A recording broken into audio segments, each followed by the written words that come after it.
creamy Kesar Semiya Payasam. Let me show you how I prepare it at home.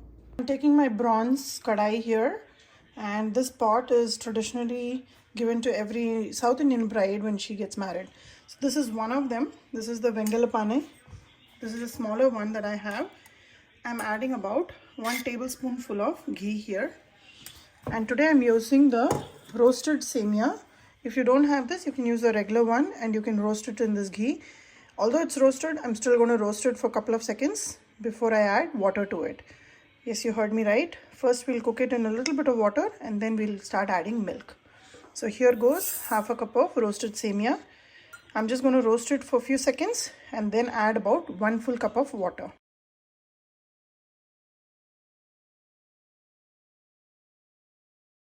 The reason we add water to make sure that the Semiya cooks well is because when you add milk instead of water, it takes longer to absorb and then cook completely. So it's always better to add a little bit of water, cook it really well, and then start adding water. And Semiya has a tendency to absorb a lot of liquid. So for the kheer, it's always better that you add water first. Also, it keeps the payasam together, wherein the Semiya has cooked well and will absorb the milk much better. And you know, sometimes you find kheer where the Semiya is on one side and the liquid is on the other side. That will not happen in this process. While this is boiling, I'm going to add some saffron as well.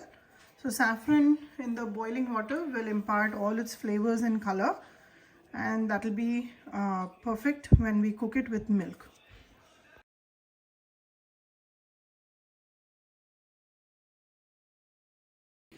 I've been cooking the Semiya for about 5 minutes now, and you can see how nicely it's cooking and it's absorbed all the water.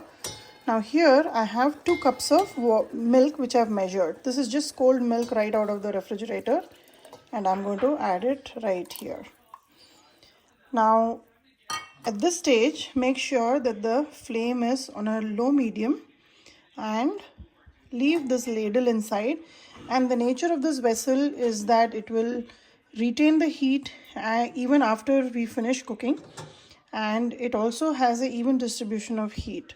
So rest assured the milk will not burn, and by leaving the ladle inside it will not swell over and boil over and come out. So leave it like this and let it boil for a good 15 minutes. While the kheer is boiling, I've measured out sugar here.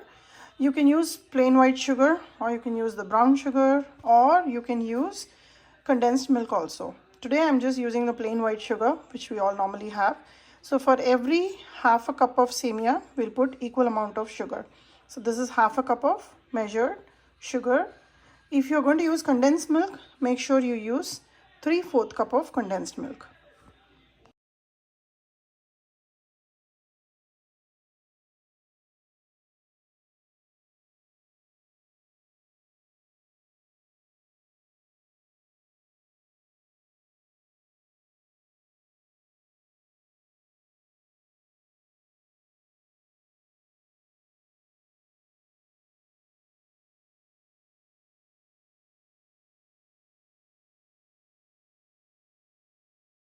It's been about 15 minutes since I've been boiling the milk, and you can see how nicely the Semiya has absorbed the milk and it's bloomed really well.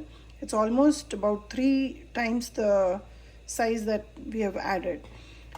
Now the milk is also reduced substantially. It is having a lot of cream in it.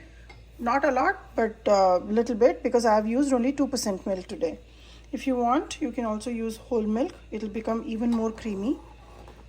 Now here I'm adding the sugar. I've cooked it all in low flame, so make sure you do that. Only then the kheer will have a very silky and creamy texture. So after adding the sugar, it will again seem like you've diluted it a lot, because sugar will melt and it will become a little watery. Again, set up a 10-minute timer and let it boil on a low flame. While the kheer is boiling, I've taken just about 1/8 a teaspoon of cardamom seeds, and I'm going to pound it into a nice powder. There you go, it's ready, and we'll add it right before we finish.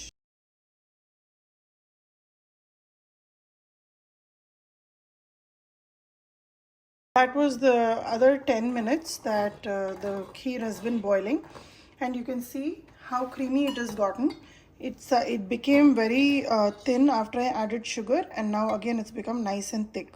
The trick to making this kheer very creamy is to cook it on low flame and not to add too many ingredients at the same time. Everything has its own time to be added.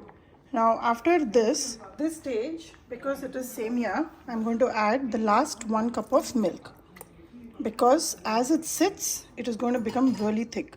So initially we added 2 cups and now I've added 1 cup. So totally 3 cups of milk, but it goes in different stages. And this one, I'm going to allow it to come to 1 rolling boil, and I will add the green cardamom seed powder and turn it off.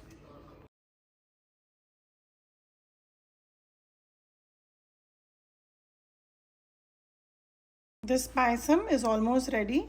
At this stage, I am adding the green cardamom powder and add it while it's still boiling so that the flavors will infuse really well, and turn off the gas. The saffron has infused its color and flavor, and my kitchen is smelling very nice. So here is your Semiya Payasam. Right now it's very hot.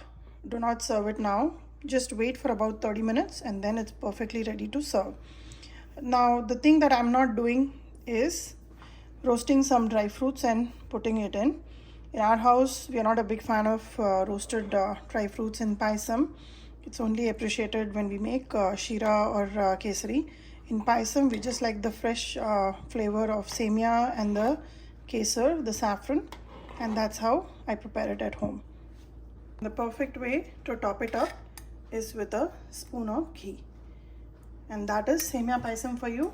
Give this recipe a try and let me know how this turned out for you.